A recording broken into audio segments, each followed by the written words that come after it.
조선 왕조 신략 1대부터 14대까지 한번 알아보자구나. 나의 죽음을! 헌데 구독과 좋아요는 누른 게냐? 고려가 몰락하면서 새로운 시대가 열릴 조짐이 보였습니다. 동북면에서 뛰어난 무공을 쌓아온 장수 한 명이 조선 왕조 500년 역사의 문을 열어젖히게 되는데요. 그 과정에서 벌어진 수많은 권력 다툼과 피비린내 나는 정치적 암투, 그리고 백성들의 삶을 바꾼 위대한 업적들이 펼쳐집니다. 지금부터 조선 건국의 영웅 태조부터 임진왜란을 겪은 선조까지 14명의 왕들이 만들어낸 파란만장한 이야기를 시작해 보겠습니다. 이 이야기는 단순히 왕들의 개인사만을 다루는 것이 아니라 조선이라는 국가가 어떻게 형성되고 발전해 왔는지를 보여주는 거대한 서사시입니다. 고려 말 혼란스러운 정세 속에서 이성계라는 인물이 역사의 전면에 등장했습니다. 홍건적과 왜구를 물리치며 명성을 쌓았던 그는 마침내 위화도 회군이라는 결정적인 선택을 통해 고려 왕조의 운명을 바꿔놓죠. 최영을 제거하고 권력을 장악한 이성계는 공양왕을 옹립했다가 결국 1392년 스스로 왕위에 올랐습니다. 하지만 즉위 직후 그는 매우 신중한 모습을 보였는데요. 새로운 왕조에 대한 백성들의 반발을 우려한 태조는 처음에는 국호를 그대로 고려라고 유지했습니다. 모든 제도 역시 이전 왕조와 동일하게 운영하겠다고 선언했죠. 이는 급작스러운 변화로 인한 사회적 혼란을 최소화하려는 정치적 지혜였습니다. 1393년에 가서야 비로소 국호를 조선으로 바꾸게 됩니다. 조선이라는 국호는 단군 조선의 전통을 잇는다는 의미와 동시에 새로운 시대의 출발을 알리는 상징적 의미를 담고 있었습니다. 태조가 내세운 건국 이념은 크게 세 가지로 요약됩니다. 정치 외교 분야에서는 명나라에 대한 4대 정책을 펼쳤고, 경제적으로는 농업진흥책을 추진했으며, 문화적으로는 불교를 억압하고 유교 국가 체제를 확립해 나갔습니다. 태조는 조선 역대 왕 중 가장 고령인 57세에 즉위했던 만큼 후계자 문제가 중요한 과제였습니다. 첫 번째 부인 시왕후에게서 6명의 아들을, 두 번째 부인 신덕왕후에게서 2명의 아들을 얻었죠. 장남 이방원은 왕위 계승에 관심을 보이지 않았고, 건국 공신인 이방원이 있었음에도 불구하고 태조는 막내 이방석을 세자로 책봉했습니다. 이방석이 태조가 총애하던 신덕 왕후의 아들이었기 때문이었죠. 하지만 이러한 결정은 조선 초기 최대의 정치적 갈등을 불러일으키는 씨앗이 되었습니다. 신이왕후 소생 왕자들과 신덕 왕후 소생 왕자들 사이의 갈등, 그리고 무엇보다 건국 공신들과 정도전을 중심으로 한 신진 세력 간의 대립이 심화되고 있었던 것입니다. 1394년 태조는 고려의 근거지였던 개경을 떠나 한양으로 도읍을 옮겼습니다. 한양 설계를 담당한 정도전은 민본 사상과 유교 이념을 도시 곳곳에 반영했는데요. 새로운 궁궐의 이름을 큰 복이라는 의미의 경복궁으로 정했고, 4대 문에는 각각 흥인지문, 돈이문, 숭례문, 숙정문이라는 이름을 붙였습니다. 오늘날 피맛골로 유명한 골목도 이때 만들어졌는데, 백성들이 양반들의 행차를 피해 다닐 수 있도록 배려한 설계였죠. 이는 조선 건국 초기의 민본주의적 사상이 도시 설계에까지 반영된 것으로 백성의 편의를 고려한 진보적인 발상이었습니다. 한양은 풍수지리학적으로도 최적의 입지였는데, 사방이 산으로 둘러싸여 방어에 유리했고 한강을 통한 교통도 편리했습니다. 정도전이 꿈꾼 정치체제는 왕권보다 신권을 중심으로 한 재상 정치였습니다. 세습 왕조의 한계를 극복하고 유능한 재상들이 정치를 이끌어가는 시스템을 만들고자 했던 것이죠. 이를 위해 경연제도를 강화해서 왕이 하루 종일 신하들과 학문과 정치를 논의하도록 했고, 각종 상소문을 통해 끊임없이 견제받도록 만들었습니다. 정도전의 이러한 구상은 중국 고전에서 말하는 이상적인 정치 체제를 조선에서 구현하려는 원대한 계획이었습니다. 하지만 이는 필연적으로 왕권의 제약을 의미했고, 특히 건국 공신들의 기득권과 충돌할 수밖에 없는 구조였습니다. 정도전은 이러한 갈등을 예상하고도 자신의 이상을 실현하려 했던 것입니다. 그런데 1397년 명나라와의 외교에서 표전 문제가 발생했습니다. 조선이 명나라 황제에게 보낸 글이 무례하다며 명나라가 조선 사신을 억류하고 정도전을 넘겨달라고 요구한 것이죠. 이 사건으로 분노한 정도전은 요동 정벌 계획을 세우기 시작했고, 군사력 확충을 위해 이방원의 사병을 몰수하려 했습니다. 결국 이것이 제1차 왕자의 난을 촉발시키는 계기가 됩니다. 이방원은 조선 건국의 1등 공신이었음에도 불구하고 정도전의 신권 정치 하에서 소외되었습니다. 게다가 왕위 계승에서도 막내 동생에게 밀려나자 더 이상 참을 수 없었던 것이죠. 자신이 흘린 피와 땀으로 세운 나라에서 정치적으로 배제되는 현실을 받아들일 수 없었던 것입니다. 1400년 이방원은 정도전이 신이 왕후 소생 왕자들을 제거하려 한다는 명분을 내세워 정변을 일으켰습니다. 그 결과 정도전과 이복 형제인 이방섭, 이방번이 모두 목숨을 잃었고, 태조는 충격을 받아 한양을 떠나버렸습니다. 자신이 총애하던 아내의 아들들이 죽임을 당하고 조선 건국의 설계자였던 정도전까지 제거되자 태조는 더 이상 정치에 의욕을 잃었던 것입니다. 하지만 이방원은 바로 왕위에 오르지 않았습니다. 조선시대에는 명분이 무엇보다 중요했기 때문이죠. 명분 없는 왕위 찬탈은 신하들의 반발과 민심 이반을 불러올 수 있었습니다. 그래서 이방원은 둘째 형인 이방과에게 왕위를 양보했고, 이방과가 조선 제2대 임금 정종이 되었습니다. 이는 이방원의 정치적 지혜를 보여주는 대목으로 시간을 두고 명분을 쌓아가려는 전략이었습니다.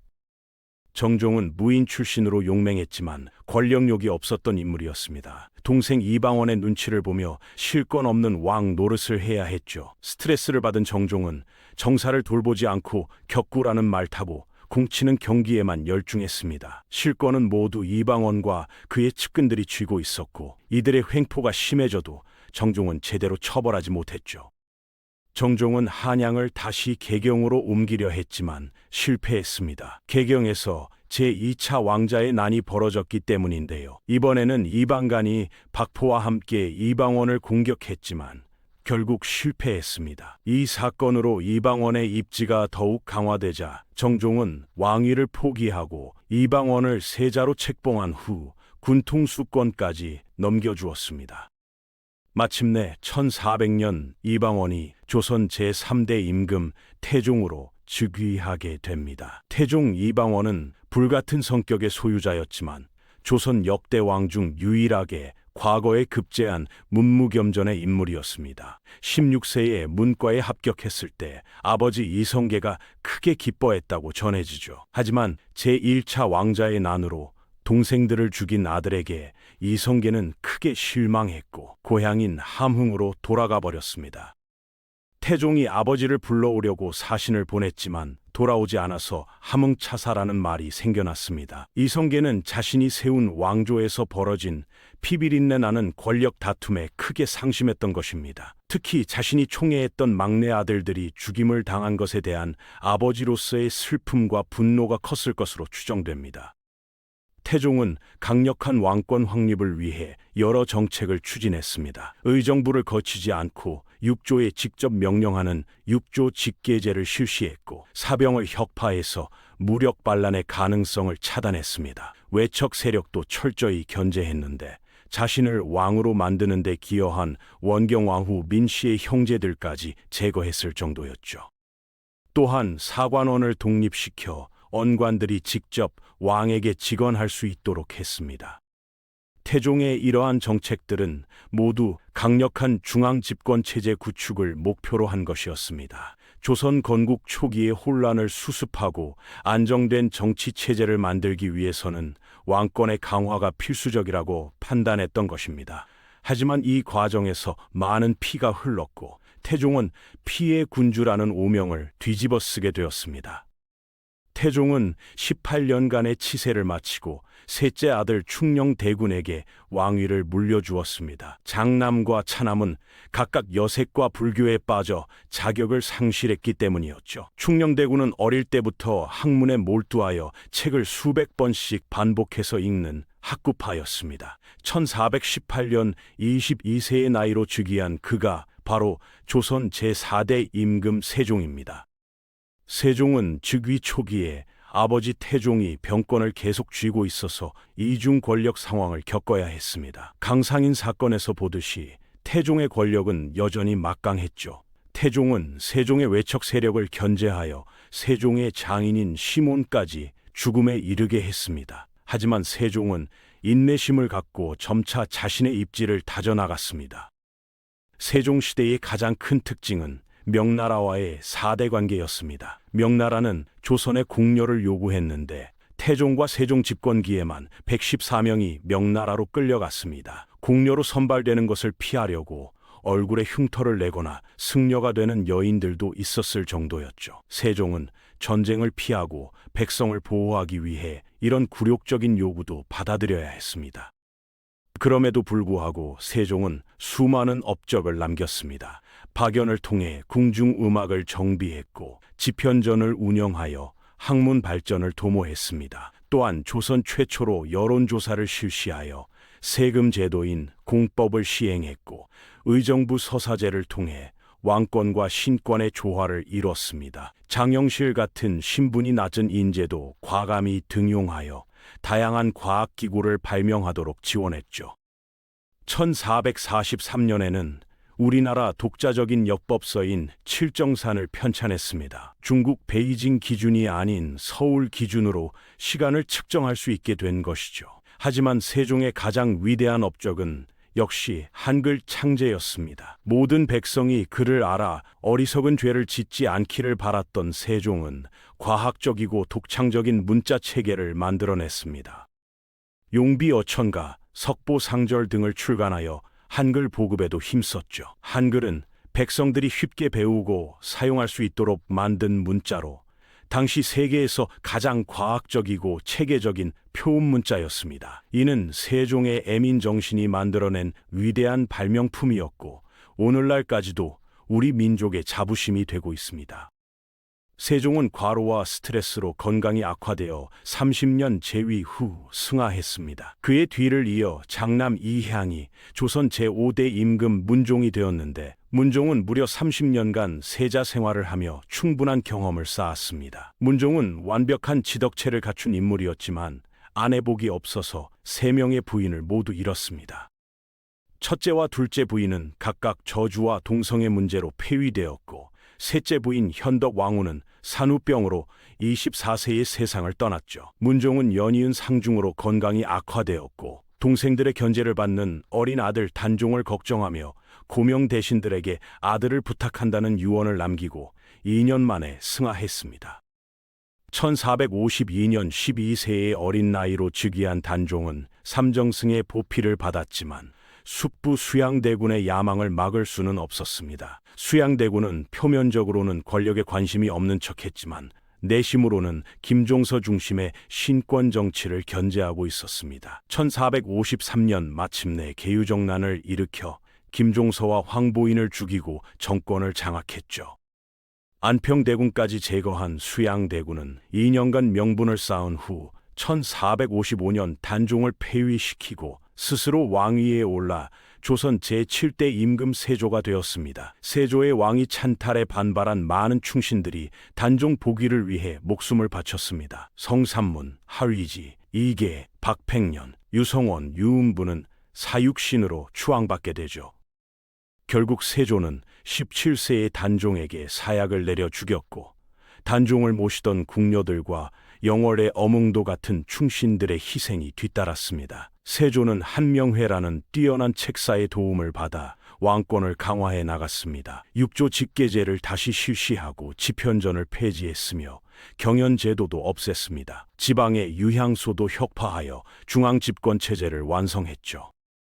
한편으로는 경국대전 편찬을 시작하고 직전법을 도입하여 토지제도를 개혁했습니다. 불교 진흥책도 펼쳤는데 원각사를 세우고 승려보를 봉은사 주지로 임명하기도 했습니다. 세조는 함경도 출신 사대부들을 견제하여 한양 출신으로 대체했고 호패법을 강화하여 인구 이동을 제한했습니다.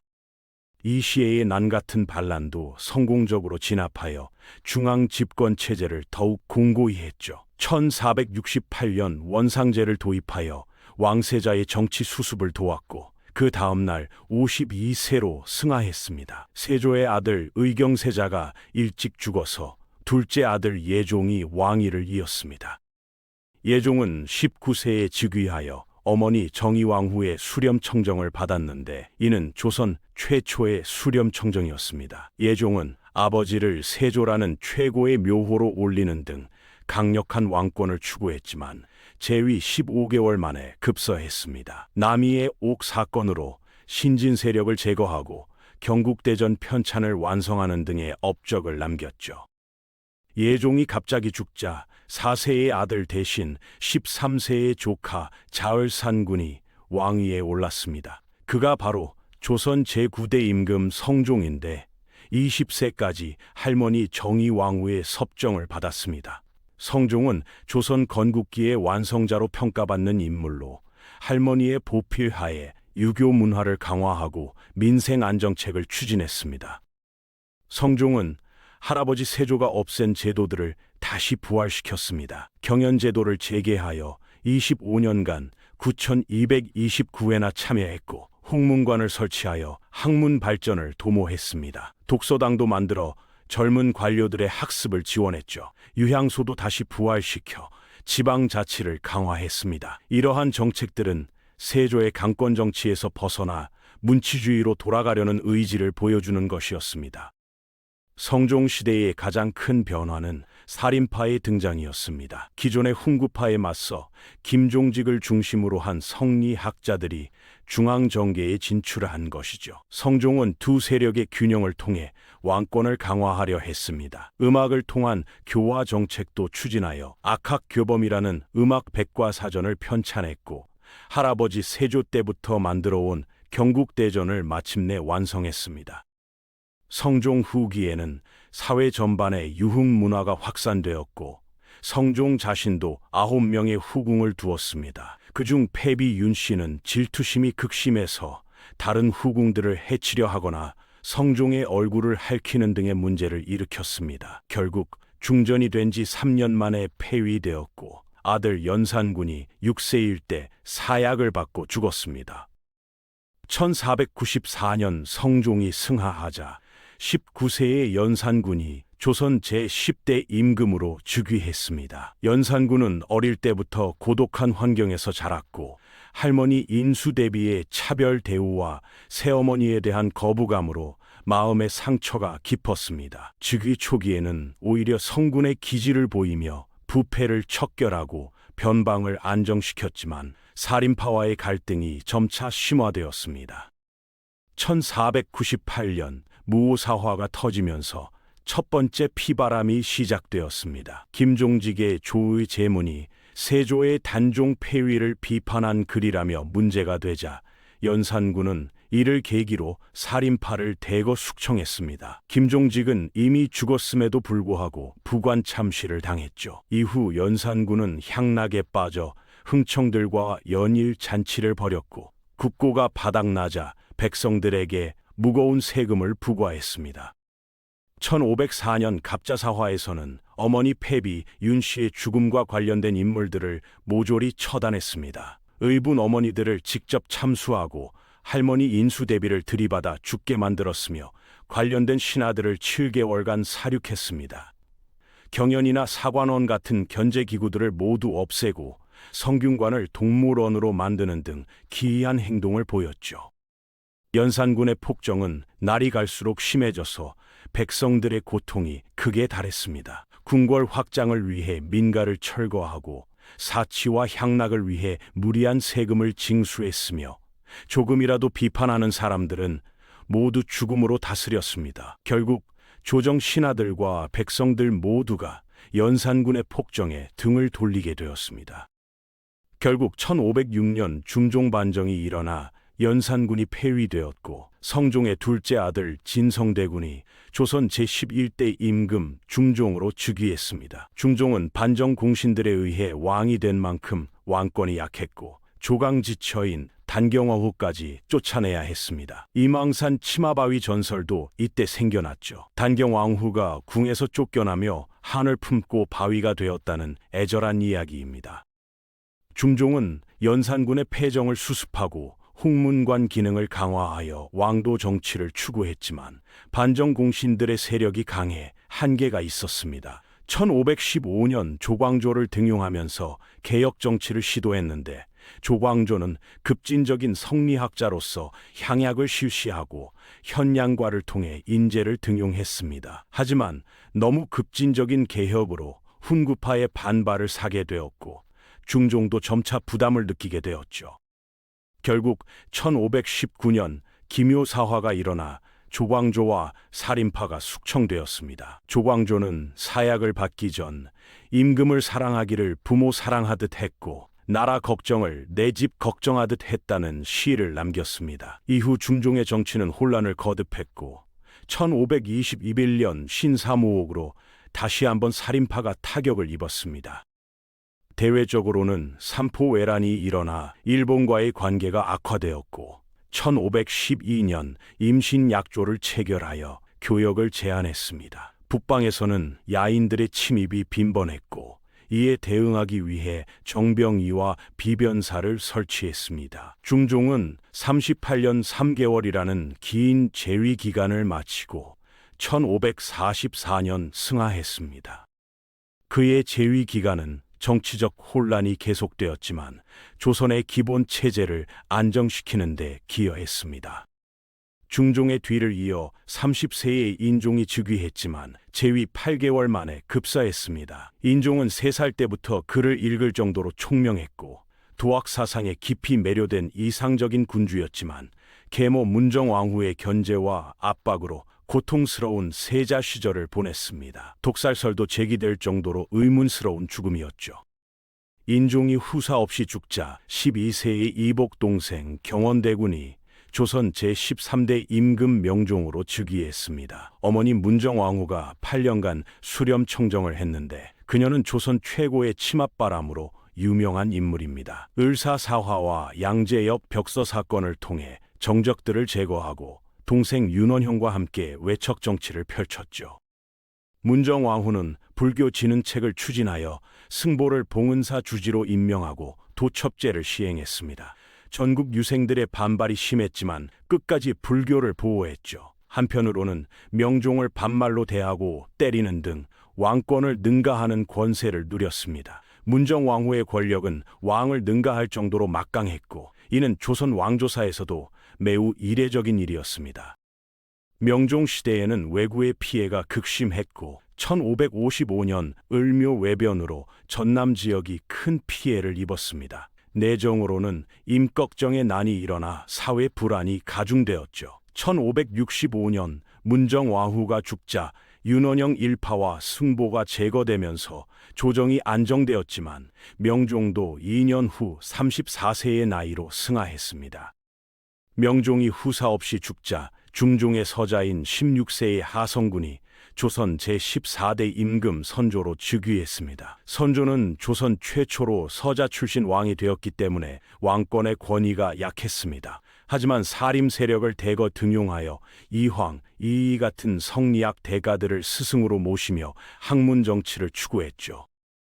선조 시대의 가장 큰 변화는 사림이 훈구파를 완전히 몰아내고 정권을 장악한 것이었습니다. 하지만 얼마 지나지 않아 사림 내부에서 이조 전랑 문제로 김효원과 심의겸이 대립하면서 동인과 서인으로 분열되었습니다. 1589년 정여립의 모반 사건으로 동인이 다시 남인과 북인으로 나뉘면서 붕당 정치의 기초가 마련되었죠. 1592년 도요토미 히데요시가 조선을 침입하면서 임진왜란이 발발했습니다. 사전에 황윤길은 전쟁을 경고했지만 김성일의 반대로 준비가 소홀했던 조선은 연전연패를 거듭했습니다. 신립이 이끄는 조선군은 충주 탄금대에서 대패했고 선조는 한양을 버리고 의주까지 피난을 갔습니다. 하지만 이순신의 활약과 전국 각지의 의병 활동으로 전세가 역전되기 시작했습니다. 특히 한산도 대첩에서 이순신은 하객진 전법으로 대승을 거두었고 명량 대첩에서는 13척으로 133척을 물리치는 기적을 만들어냈습니다. 1598년 도요토미가 죽자 일본군이 철수하면서 7년간의 전쟁이 끝났지만 선조는 이순신의 공을 제대로 인정하지 않았습니다. 임진왜란을 통해 조선은 큰 시련을 겪었지만 동시에 수많은 영웅들을 배출하며 민족적 자긍심을 확립했습니다. 특히 이순신과 의병들의 활약은 조선이 스스로를 지킬 수 있는 힘을 보여주었죠. 곽재우, 정인홍, 조헌 같은 의병장들과 권율 같은 과군 장수들도 큰 활약을 펼쳤습니다. 전쟁 후 조선 사회는 크게 변화했습니다. 신분제가 흔들리고 상업과 수공업이 발달했으며 실학 사상의 기초가 마련되었습니다. 또한 조총과 화포 등 새로운 무기 기술도 도입되었고 일본을 통해 서양의 문물도 간접적으로 전해졌습니다. 이는 조선 후기 사회 변화의 중요한 계기가 되었습니다. 1608년 선조가 승하하면서 조선 전기가 마무리되고 이후 광해군과 인조시대에 새로운 시련이 기다리고 있었습니다. 지금까지 태조부터 선조까지 14명의 왕들이 만들어낸 조선 전기 200여 년의 역사를 살펴보았습니다. 이 시기는 조선이 건국되고 기틀을 잡아가며 마침내 외침을 극복하고 강인한 국가로 성장해 나가는 과정이었습니다.